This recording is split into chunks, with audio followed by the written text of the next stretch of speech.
नमस्कार, मैं दुलारे अंसारी और आप देख रहे हैं आर्यन टीवी। देखना दिलचस्प हो जाता है इस बार छत्तीसगढ़ का चुनाव, क्योंकि कांग्रेस पूर्ण बहुमत से है और बीजेपी के पास उतनी ज्यादा सीटें नहीं है। हमारे साथ एक ऐसे नेता, एक ऐसे शख्सियत जुड़ चुके हैं। अगर मैं बात करूं तो 13 मंत्रियों में कांग्रेस की सबसे ज्यादा अगर किसी के पास भीड़ है तो बीजेपी में भीड़ है, और वो 15 साल सत्ता में रहे हैं, बड़े बड़े कमान संभाले हैं, मंत्री पद पे रहे हैं। कहा जाता है कि वो एक ऐसे नेता है छत्तीसगढ़ में जो जमीन से जुड़े हुए नेता हैं। ऐसे बहुत कम नेता होते हैं जो जमीन से जुड़े होते हैं। कहा जाता है कि अपने 35 साल के चुनावी कैरियर में, राजनीतिक कैरियर में वो कभी भी चुनाव नहीं हारे हैं। देखना दिलचस्प हो जाएगा कि इस बार छत्तीसगढ़ में चुनाव है। चुनाव इस कदर है कि बीजेपी भी सत्ता में आने को बेकरार है और कांग्रेस फिर से लौटने को बेकरार है। देखना अहम हो जाएगा कि क्या छत्तीसगढ़ में फिर से बीजेपी सरकार बना पाएगी या फिर कांग्रेस सरकार बना पाएगी। हमारे साथ छत्तीसगढ़ के सबसे ताकतवर नेता, छत्तीसगढ़ के धरती से जुड़े हुए, अगर कहा जाए धरती पुत्र तो धरती पुत्र भी कहा जा सकता है, ऐसे नेता हमारे साथ जुड़ चुके हैं। बृजमोहन अग्रवाल जी, सर बहुत बहुत शुक्रिया, आपने कीमती समय निकाला। देखिए, मेरे पास कुछ सवाल है। क्या बृजमोहन अग्रवाल अगले मुख्यमंत्री होंगे छत्तीसगढ़ के? देखिए, मेरे बारे में निर्णय मैं नहीं करता, मेरे बारे में निर्णय पार्टी करती है और पार्टी ने आज तक मुझे बहुत कुछ दिया है। 7 बार मैं विधायक रहा हूं, मध्य प्रदेश में मंत्री रहा, छत्तीसगढ़ में 3 बार मंत्री रहा, और इसलिए पार्टी जो भी जिम्मेदारी देगी उस जिम्मेदारी को मैं निभाऊंगा। और अभी तक पार्टी ने जो जिम्मेदारी दी है उसको मैंने बखूबी निभाया है। 15 साल आपकी सरकार थी, छत्तीसगढ़ का मुख्यमंत्री का चेहरा भी था रमन सिंह, पर इतने बड़े चेहरे होने के बाद इस बार क्या मुख्यमंत्री का चेहरा बीजेपी के पास नहीं है? देखिए, पूरे देश में जब भी कोई पार्टी विपक्ष में होती है तो उस समय वो मुख्यमंत्री घोषित नहीं करती है। अब ये तो कांग्रेस का आप देखिए, कांग्रेस के केंद्रीय नेतृत्व ने, शैलजा जी ने कहा है कि सामूहिक नेतृत्व में चुनाव होगा। इनके टीएस सिंहदेव जी ने कहा है कि सामूहिक नेतृत्व में चुनाव होगा। तो जरूरी नहीं है कि कोई चेहरे पर चुनाव लड़ा जाए। भारतीय जनता पार्टी का हर कार्यकर्ता चेहरा है और भारतीय जनता पार्टी की ताकत कार्यकर्ता है, और कार्यकर्ता के दम पर बीजेपी चुनाव लड़ती है। आप देखेंगे कि झारखंड में कोई चेहरे के बिना चुनाव लड़ा, हरियाणा में बिना चेहरे के चुनाव लड़ा और वो हम चुनाव जीते और पार्टी के एक कार्यकर्ता को मुख्यमंत्री बना दिया गया। तो हमारे पास में बड़े बड़े चेहरे भी हैं और हमारे कार्यकर्ता भी चेहरा है। उसी के दम पर बीजेपी चुनाव लड़ेगी, कमल के दम पर लड़ेगी, मोदी जी के दम पर लड़ेगी, मोदी जी के 9 सालों के काम के दम पर लड़ेगी और 15 साल बीजेपी के कार्यकाल के काम के दम पर लड़ेगी। एक बार एक सवाल यहाँ पर अहम हो जाता है कि जब भी अमित शाह जी आते हैं, अमित शाह जी हमेशा नारा देते हैं। इस बार छत्तीसगढ़ का नारा उन्होंने दिया है, इस बार 70 पार। पर जब भी अमित शाह ऐसे नारा देते हैं तो कहीं ना कहीं बीजेपी को हार का सामना करना पड़ता है। तो क्या इस बार ये नारा सिर्फ चुनावी नारा है या फिर ये धरातल पे काम आएगा? देखिए, अभी अमित शाह जी ने कोई नारा नहीं दिया है जहां तक मेरी जानकारी में है, परंतु जो चुनाव है, चुनाव के लिए जनता में उत्साह पैदा करने के लिए, पार्टी में उत्साह पैदा करने के लिए नारे दिए जाते हैं, बातें की जाती हैं। और मुझे लगता है कि हर राजनीतिक दल जनता को अपने पक्ष में करने के लिए नई नई बातें कहता है। चुनाव तो हार जीत लगी रहती है, 3 बार हम भी चुनाव जीते हैं। मध्य प्रदेश में भी आज 20 साल से हमारी सरकार है। तो आने वाले समय पर मुझे लगता है कि कांग्रेस सरकार का जो भ्रष्टाचार है, माफिया राज है, चारों तरफ ईडी के छापे हैं, लोगों की गिरफ्तारियां हैं, आईएएस की, राज्य के अधिकारियों की, ये सब ने बता दिया है कि ये जो सरकार है ये छत्तीसगढ़िया और छत्तीसगढ़ी की सरकार नहीं है। ये खाली सोनिया अम्मा और राहुल भैया और प्रियंका दीदी को खुश करने की सरकार है। उनका एटीएम है। बिहार का चुनाव होगा तो यहां से पैसा जाएगा, यूपी का चुनाव होगा तो यहां से पैसा जाएगा, आसाम का चुनाव होगा तो यहां से पैसा जाएगा, उत्तराखंड का चुनाव होगा तो यहां से पैसा जाएगा, हिमाचल का चुनाव होगा तो यहां से पैसा जाएगा, असम का चुनाव होगा तो यहां से पैसा जाएगा। और खाली कांग्रेस पार्टी को चलाने के लिए और सेवा कर कर ही मुख्यमंत्री जी जो 2.5 साल का फार्मूला है वो भी फेल हो गया। और उसका मुख्य कारण है कि छत्तीसगढ़ कांग्रेस के लिए उगाही का, दोहन का केंद्र बना हुआ है, एटीएम बना हुआ है। पर डिप्टी सीएम बन के खुश हैं? अब मुझे नहीं मालूम कि वो खुश हैं कि नहीं है। 3 महीने में वो क्या कर लेंगे, चाहे फिर दीपक बैज हो, चाहे फिर मोहन मरकाम हो, चाहे फिर टीएस सिंहदेव हो, और एक भोला भाला सामान्य परिवार से हमारे पूर्व शिक्षा मंत्री टेकाम जी हैं, जिनको बेइज्जत कर कर बाहर किया गया है और आदिवासियों को ही आपस में लड़वाने की कोशिश की गई है। और जब टीएस सिंहदेव को उप मुख्यमंत्री बनाए तो किसी पिछड़े को, ताम्रध्वज साहू को उप मुख्यमंत्री क्यों नहीं बनाया? किसी आदिवासी को उप मुख्यमंत्री क्यों नहीं बनाया? किसी अनुसूचित जाति रुद्र गुरु जी को उप मुख्यमंत्री क्यों नहीं बनाया? तो ये राजा महाराजाओं की पार्टी है, और राजा महाराजा जो हैं वो अपने स्वार्थ के लिए जो 4.5 साल तक सरकार को गाली देते रहे, जिन्होंने अपना एक विभाग छोड़ दिया कि 7 लाख लोगों को मैं मकान नहीं दे पा रहा हूं इसलिए मैं अपना विभाग छोड़ता हूं, जो कहते हैं कि मेरे खिलाफ षड्यंत्र हो रहा है। तो मैं तो जब सरगुजा जाते हैं ना, तो कहते हैं कि राज परिवार की जो जमीन जायदाद को देखते हैं वो लल्लू लाल बोलते हैं उनको, और मुझे लगता है कि अब ये राजा नहीं है, लल्लू लाल हो गए। देखिए, एक सवाल आपने अहम बोला कि ईडी के छापे पड़े, पर लगातार कांग्रेस ये आरोप लगा रही है कि ये ईडी के छापे और केंद्र की सरकार दोनों की मिली भगत है।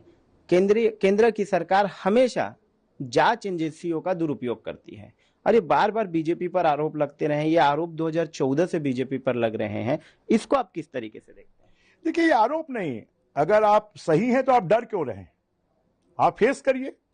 2000 करोड़ का तो शराब घोटाले में प्रमाण आया है, परंतु मेरा तो आरोप है कि ये 2000 करोड़ नहीं, 20,000 करोड़ का घोटाला है।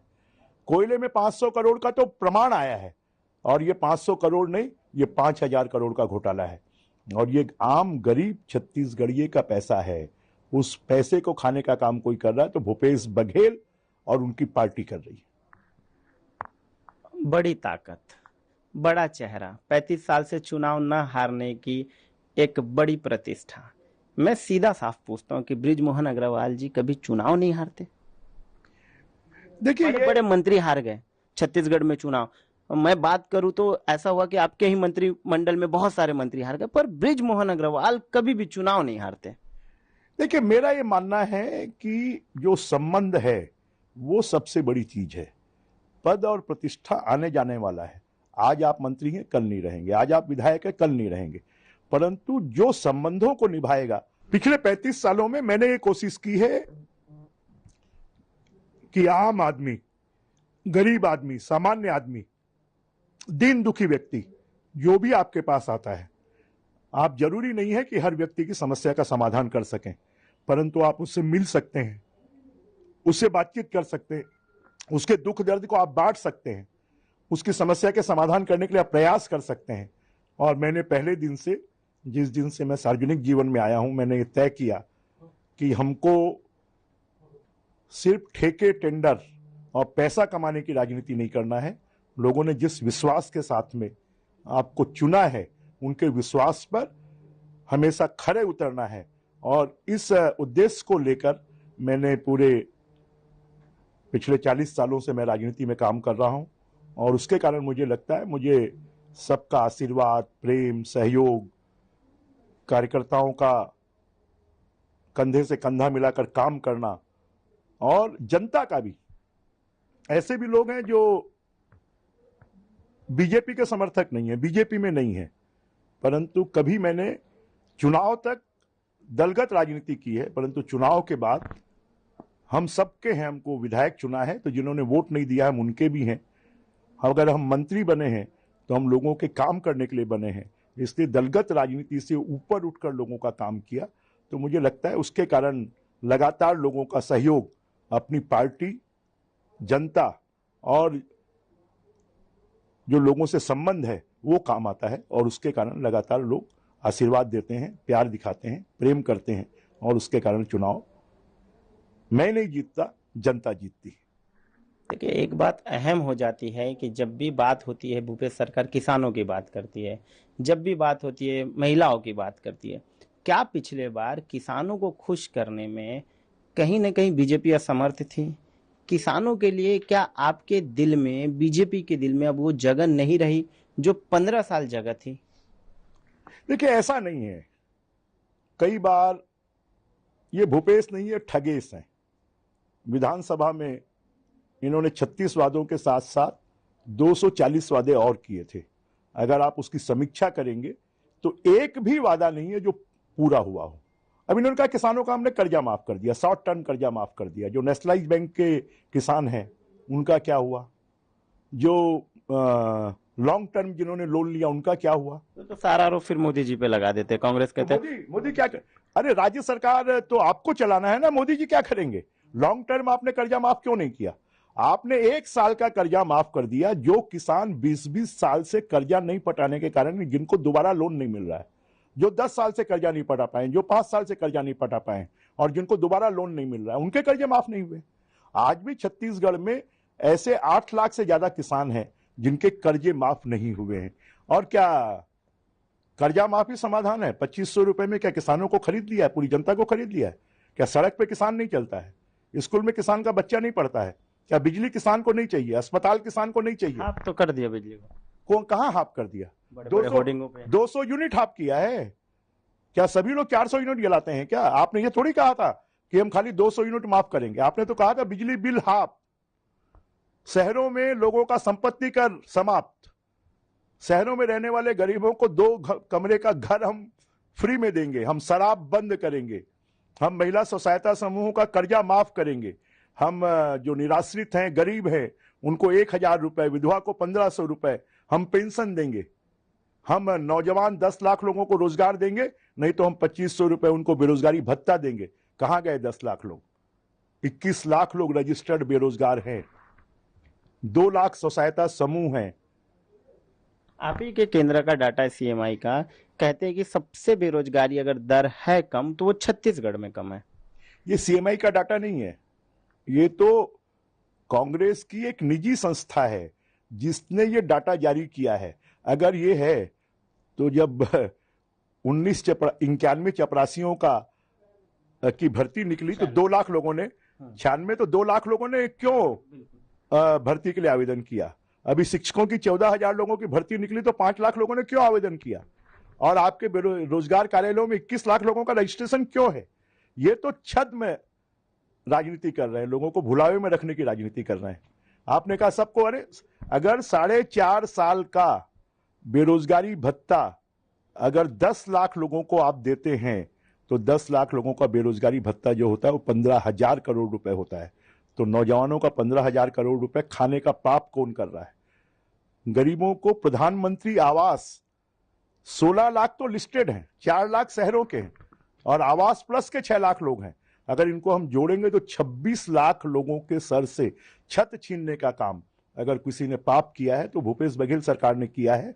12,000 करोड़ रुपए मोदी जी ने भेजे, उसको वापस कर दिया। 7,000 करोड़ इनको देना था, इन्होंने नहीं दिया। तो गरीब की एक आस होती है जिंदगी में उसका एक मकान हो, उसको भी छीनने का काम किसी ने किया तो भूपेश बघेल सरकार ने किया। इसी सवाल से मेरा एक सवाल कि अगर आप सरकार बना लेते हैं छत्तीसगढ़ में, अगर आपकी सरकार आ जाती है तो जितने आवास योजनाएं रुकी हुई है, जितने प्रधानमंत्री आवास योजना को रोका गया है, जिस तरीके से बीजेपी कांग्रेस पे आरोप लगा रही है, क्या वो आवास तुरंत जल्दी से जल्दी स्वीकृति दे देगी बीजेपी? बीजेपी आएगी तो जितने लोगों का प्रधानमंत्री आवास भूपेश बघेल ने छीना है उनको सबको आवास दिलवाएगी। देखिए, एक अहम सवाल हो जाता है कि आपके पास नंद कुमार साय थे, पार्टी छोड़कर चले गए। सरगुजा में और बस्तर में क्या बीजेपी के पास कोई चेहरे हैं? बीजेपी के पास में बस्तर में भी चेहरे हैं और सरगुजा में भी चेहरे हैं और दोनों जगह हम इस समय कांग्रेस से ज्यादा सीटें जीतकर आएंगे। हमारा एक एक प्रत्याशी कांग्रेस के प्रत्याशियों के ऊपर में भारी होगा। एक अहम सवाल बन जाता है कि कांग्रेस कह रही है कि हमेशा बीजेपी ने करीना और सलमान को बुलाया और कांग्रेस ने छत्तीसगढ़िया को लेकर के आया। क्या यही बचे आप छत्तीसगढ़ में कि जिस तरीके से आरोप है वो करीना और सलमान खान को लेकर के जो आरोप लगा रहे हैं आप में, उसमें कितनी सत्यता है? क्या बीजेपी की जब भी सरकार थी तो बीजेपी ने सिर्फ और सिर्फ इंटरटेनमेंट का काम किया? अगर आपकी जानकारी में हो, बीजेपी ने छत्तीसगढ़ के 5,000 से ज्यादा टीमों को राज्योत्सव के माध्यम से, जिला उत्सव के माध्यम से, सांस्कृतिक मेले के माध्यम से, मड़ई के माध्यम से हमने 26 मेले शुरू किए। हमने राजिम कुंभ की शुरुआत की, जितने मेले हैं ना वो बीजेपी की शुरुआत है। अब मैं आपको लिस्ट बता देता हूं। अभी कांग्रेस सरकार ने क्या किया, 6.5 करोड़ रुपए कौशल्या मंदिर के निर्माण में खर्च किया और इवेंट एजेंसी को 50 करोड़ रुपए दिया है। रामायण मेले में 50 करोड़ रुपए खर्च किया और छत्तीसगढ़ के कलाकारों को टोटल मिलाकर 1,13,000, 79,000, 33, 1,40,000 रुपए छत्तीसगढ़ के कलाकारों को दिया और कुमार विश्वास को 60 लाख रुपए, मैथिली ठाकुर को 15,93,000 रुपए, हंसराज रघुवंशी को 27,50,000 रुपए, लखबीर सिंह लखा को 18,50,000 रुपए, श्री सम्मुख प्रिया को, शरद वर्मा को 16,50,000 रुपए। तो ये क्या छत्तीसगढ़ी हैं जिनको 60 लाख रुपए दे रहे हैं, 18 लाख रुपए दे रहे हैं, 16 लाख रुपए दे रहे हैं? खाली छत्तीसगढ़ की जो हैं ये गाते हैं और खिलाते जो है वो छत्तीसगढ़ के बाहर के लोगों को है। 4 राज्यसभा सांसद बनाए हैं, उसमें 3 कौन है जिनको छत्तीसगढ़ के लोग जानते भी नहीं है, जिनका छत्तीसगढ़ में वो ना कभी आए हैं ना उनको कभी लेना देना है। तो खाली ये छत्तीसगढ़ की गाते हैं। पर बीजेपी कांग्रेस ने तो भौराना चाहा, छत्तीसगढ़ को आगे लेकर के गया, छत्तीसगढ़ियावाद लाया। उनका बार बार कहना है कि जितना छत्तीसगढ़ को हम आगे लेकर गए हैं, बीजेपी को अगर 50 साल भी मिलता, कांग्रेस ये बड़े आरोप लगा रहे हैं, तो बीजेपी कभी भी छत्तीसगढ़ को वहां तक नहीं लेके जाएगी। हमने सबसे पहले कौशल्या माता मंदिर की बात की, उन्होंने क्यों नहीं बात की? हमने रामगाम वन पथ की बात की, उन्होंने क्यों बात नहीं की? तो क्या आपने 15 साल रहने के बाद भी आपको ऐसा नहीं लगा कि यहाँ पे मंदिर, आपने कमल विहार नाम रखा तो उन्होंने कौशल्या विहार नाम कर दिया, तो क्या यहाँ पर बीजेपी को ऐसा नहीं लगा कि हम कभी कौशल्या माता की तरफ ध्यान दें या हम मंदिर निर्माण सबसे पहले करें? क्या बीजेपी सिर्फ और सिर्फ राम मंदिर बनाने में व्यस्त थी, छत्तीसगढ़ पे उनका कोई ध्यान नहीं था? शायद आपको जानकारी नहीं है, जिस राम वन गमन पथ पर ये काम कर रहे हैं वो बीजेपी का आइडेंटिफाई किया हुआ है। राम वन गमन पथ पर काम भारतीय जनता पार्टी के, अगर आप जाएंगे तो जो पंचकोसी परिक्रमा है राजीव की, उसका किसने निर्माण किया है? अगर आप जाएंगे चंपारण का किसने निर्माण किया है? सिरपुर में खुदाई किसने की है? इन्होंने कुछ नहीं किया है। जरा राम वन गमन पथ पर कितना खर्चा किए? 13 करोड़, 113 करोड़ की बात करते हैं। रामायण महोत्सव पर 50 करोड़ खर्च किया है, छत्तीसगढ़ के कलाकारों को 1,40,00,000। बाकी किसको? बाहरी को। आदिवासी नृत्य करते हैं, छत्तीसगढ़ की कितनी टीमें उस नृत्य में आई? युगांडा की टीम, मलेशिया की टीम। छत्तीसगढ़ के आदिवासियों को क्या मिला? उनके ऊपर में करोड़ों रुपए खर्च कर दिए। जापान में रामायण महोत्सव में आप मलेशिया से टीम बुला रहे हैं, आप थाईलैंड से टीम बुला रहे हैं। छत्तीसगढ़ की टीमें कितनी आई? छत्तीसगढ़ के कलाकारों को कितना पैसा मिला? खाली पब्लिसिटी में पैसा खर्च कर रहे हैं। और ये इनको छत्तीसगढ़ से कोई लेना देना नहीं है। जिस दिन गांव का आदमी गांव में उत्सव मनाएगा, जिस दिन वहां पर हमारे महुए की महक महकेगी, जिस दिन वहां पर मादर बजेंगे, जिस दिन वहां पर ददरिया होगा, जिस दिन कर्मा होगा, जिस दिन सुआ होगा, मुख्यमंत्री के घर में ददरिया सुआ होने से काम नहीं चलेगा। मुख्यमंत्री जी भौरा चला लेंगे, गेड़ी पर चढ़ जाएंगे, उससे काम नहीं चलेगा। आपने किसी एक गांव की फोटो देखी है जिसमें गांव के लोग ये उत्सव मना रहे हो, हरेली उत्सव? गांव के लोग ददरिया मना रहे हो, गांव के लोग कर्मा मना रहे हो, गांव के लोग गेड़ी पर चढ़ रहे हो? किसी एक गांव की फोटो कहीं छपी है? मुख्यमंत्री के घर की फोटो छपी है। तो मुख्यमंत्री उत्सव खाली अपने घर में मनाते हैं। जिस दिन छत्तीसगढ़ के हर गांव का व्यक्ति उत्सव मनाएगा, उस दिन छत्तीसगढ़ियावाद कहलाएगा। भूपेश बघेल छद्म छत्तीसगढ़ियावाद पर काम कर रहे हैं। वो खाली अपने घर में उत्सव मनाते हैं। अरे जितना पैसा आपने विज्ञापन में खर्च कर दिया, उतना पैसा छत्तीसगढ़िया कलाकारों को दे देते तो उनका जीवन संवर जाता। आज छत्तीसगढ़िया कलाकार जो हैं वो बेरोजगार घूम रहे हैं, उनके सामने खाने की दिक्कत है, उनको पेमेंट नहीं मिल रहा है, उनके कार्यक्रम नहीं हो रहे हैं। आप बताइए कौशल्या महोत्सव में कितने बड़े बड़े कलाकार आए? अभी तो ये मैं रामायण मेले का आपको बताया हूं। कौशल्या महोत्सव में जो आए थे ना, उनको 50-50 लाख रुपए दिया है। जो आदिवासी महोत्सव में आए थे उनके ऊपर में एक एक टीम के ऊपर में 1-1 करोड़ रुपए खर्च हुआ है। उसका फायदा क्या छत्तीसगढ़ियों को हुआ? क्या छत्तीसगढ़ के लोगों को हुआ? क्या? तो भूपेश बघेल खाली पब्लिसिटी में करते हैं। उनको छत्तीसगढ़ से कोई लेना देना नहीं है। उनको तो अपने मुख्यमंत्री की कुर्सी बचाए रखने के लिए राष्ट्रीय अंतर्राष्ट्रीय स्तर पर लोगों को भुलावे में रखने का काम वो करते हैं। पर इसी बात से जब हमने सवाल पूछा उनसे, जब हमने मुख्यमंत्री से सवाल किया या मीडिया कर्मियों ने मुख्यमंत्री से सवाल किया, तो वो कह रहे कि अगर छत्तीसगढ़ की विश्व स्तर पे पहचान बन रही है तो इसमें बीजेपी को तकलीफ क्या है। अगर मैं युगांडा से बुला रहा हूं, मैं बाहरी लोगों को बुला रहा हूं, तो छत्तीसगढ़ की जो पहचान है, जो रामायण की पहचान है, जो चीजों की पहचान है, वो कहीं ना कहीं विश्व स्तर पे फैल रही है, तो बीजेपी को तकलीफ हो रही है।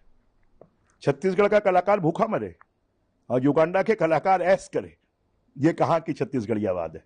ये खाली विश्व स्तर पर छत्तीसगढ़ की पहचान नहीं, मुख्यमंत्री जी अपनी कुर्सी बचाए रखने के लिए ये सब काम कर रहे हैं। मुझे बताएं ना, छत्तीसगढ़ के कलाकारों को पिछले 4.5 साल में कितना पेमेंट दिया गया, जरा सिर्फ ये बता दें।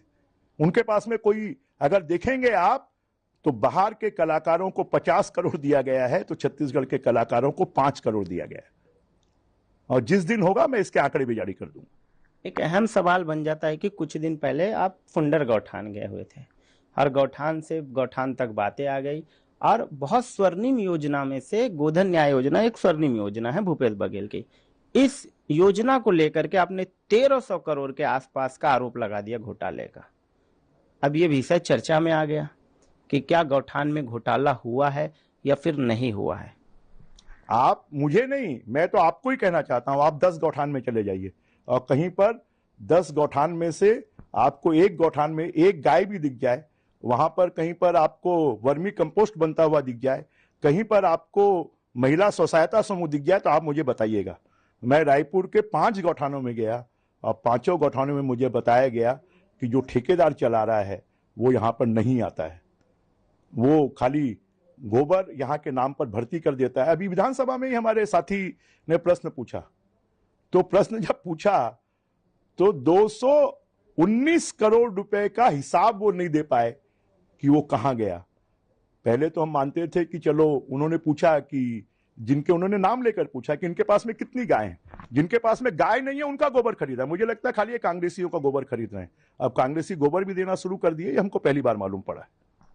बीजेपी ने एक बहुत बड़ा मुद्दा उठाया था और कांग्रेस सरकार पर लगातार वार करते रहे थे। वो जो मुद्दा था वो पीएससी का मुद्दा था। पीएससी में कहा गया कि घोटाला हुआ है, पीएससी में जांच कराई जाए, अलग अलग एसआईटी गठित की जाए, अलग अलग जांचों की जो मांग है वो बीजेपी ने किया। पर मैं सीधा सवाल ये पूछता हूं कि अगर इतना बड़ा घोटाला हुआ था तो बीजेपी अभी तक कोर्ट क्यों नहीं गई। देखिए, बहुत, छत्तीसगढ़ हाईकोर्ट में 10 से ज्यादा याचिकाएं इसमें लगी हुई हैं। मैं तो, एक सामान्य ज्ञान का प्रश्न है कि अगर एक अधिकारी का बच्चा सेलेक्ट हो तो समझ में आता है, 2 अधिकारी के हो तो समझ में आता है कि संयोग होगा, पर एक साथ 50-50 अधिकारियों के, नेताओं के बच्चे मेरिट में आने वाले सभी वही लोग हों, तो ये संयोग नहीं हो सकता। छत्तीसगढ़ का नौजवान, अब आप देखेंगे तो छत्तीसगढ़ की परीक्षाओं में अब बच्चों ने भाग लेना बंद कर दिया है। जो बच्चे फॉर्म भरते हैं परंतु वो भाग नहीं लेते हैं, उसका मुख्य कारण है कि अब छत्तीसगढ़ के बच्चों का इस सरकार के ऊपर में से विश्वास उठ गया है। उनको लगता है कि बिना लेन देन के हमारी भर्ती नहीं हो सकती, और इसलिए अब छत्तीसगढ़ के बच्चों ने एग्जाम देना बंद कर दिया है। और आपने देखा होगा कि जब बीजेपी के युवा मोर्चे ने आंदोलन किया तो कितने आक्रोश में नौजवान उसमें बड़ी संख्या में शामिल हुए। और ये हम नहीं कहते हैं, छत्तीसगढ़ के नौजवान सब इंस्पेक्टर की परीक्षा के लिए सड़कों पर उतरे, छत्तीसगढ़ के नौजवान व्यापम की परीक्षा के लिए सड़कों पर उतर रहे हैं, संविदा कर्मचारी हड़ताल पर हैं, दैनिक वेतनभोगी कर्मचारी हड़ताल पर हैं, खाना बनाने वाले कर्मचारी हड़ताल पर हैं। तो छत्तीसगढ़ तो हड़ताल का प्रदेश बन गया है। यहाँ काम कम होता है, हड़ताल ज्यादा होती है। अगर किसी सरकार से इतना ज्यादा असंतोष है तो सरकार का जाना तय है और 2023 में बीजेपी का आना तय है। देखिए, एक सवाल यहाँ पर यह भी अहम हो जाता है कि बार बार कांग्रेस ये कह रही है कि बीजेपी जितने भी बातें कर रही है, वो शराब घोटाले को लेकर के हो, वो पीएससी घोटाले को लेकर के है, वो व्यापम घोटाले को लेकर के हो, या फिर वो कोल माफिया को लेकर के हो, जिस तरीके भी घोटाले का आरोप लगा रही है, बीजेपी के पास कोई मुद्दा नहीं है। बीजेपी को हार का डर सताती है, इस वजह से वो अनगरल बातें जो है वो कांग्रेस के प्रति कर रहे हैं। कांग्रेस का साफ तौर पे कहना है कि बीजेपी के पास कोई भी चुनावी मुद्दे इस बार नहीं बचे, क्योंकि हमने किसानों को खुश कर दिया, हमने गोधन न्याय योजना दे दिया, हमने छत्तीसगढ़िया कल्चर को आके लेकर के गए। जब भी उनसे बात की जाती है तो बताते हैं कि छत्तीसगढ़िया जितने खुश हमारे काल में, कभी भी इतने खुश, इतने प्रसन्न बीजेपी में नहीं थे। तो क्या ये सवाल इंपॉर्टेंट हो जाता है कि बीजेपी के पास कोई भी इस बार चुनाव के मुद्दे नहीं है, जिस तरीके से कांग्रेस का बयान आ रहा है? ऐसा है, हम विपक्ष में हैं, कांग्रेस हमारे विपक्ष में है। कोई वो हमारी पूजा नहीं करेगी, हमारी आरती नहीं उतारेगी, वो तो इस बातों को बोलेंगे ही। परंतु बीजेपी ने जितने मुद्दे उठाए उनके पास में जवाब है क्या? शराब घोटाले का पैसा किसने खाया? कोयला घोटाले का पैसा किसने खाया? रेत में जो 2,000 रुपए ट्रक है वो 10,000 रुपए ट्रक बिक रही है, उसका पैसा कौन खा रहा है? खाद्यान्न घोटाले, प्रधानमंत्री गरीब अन्न कल्याण योजना में 5,000 करोड़ रुपए का भ्रष्टाचार किसने किया? इन्होंने जो वादे किए थे कि हम चिट फंड कंपनियों के 12 लाख लोगों को पैसे वापस दिलवाएंगे, उसका क्या हुआ? इन्होंने जो वादा किया था 10 लाख लोगों को रोजगार देंगे, नहीं तो 2,500 रुपए बेरोजगारी भत्ता देंगे, उसका क्या हुआ? स्व सहायता समूह का कर्जा माफ करेंगे, उसका क्या हुआ? बीजेपी के पास तो इतने मुद्दे हैं, जितने दिन की ये सरकार है ना, उतने मुद्दे बीजेपी के पास हैं। क्योंकि इस सरकार ने, मुख्यमंत्री ने जितनी घोषणाएं की हैं, अगर उन घोषणाओं को जोड़ लोगे तो 1 लाख करोड़ से ज्यादा होता है।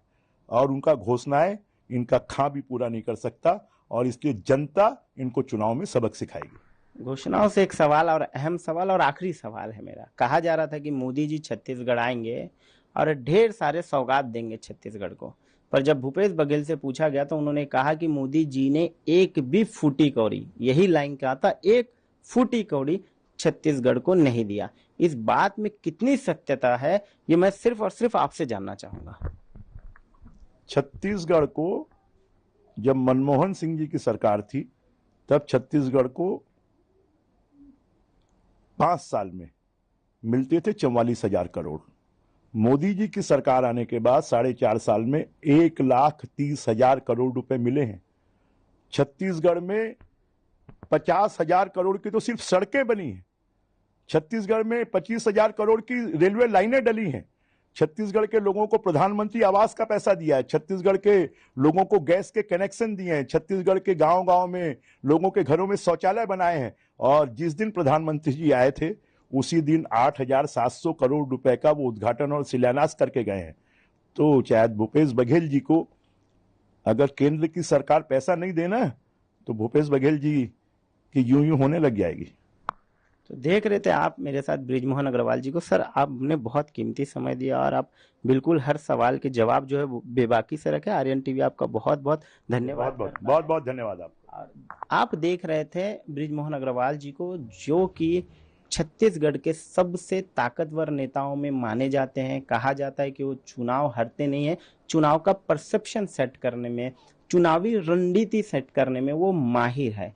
तमाम बड़ी खबरों के लिए आप देखना ना भूलिए आर्यन टीवी।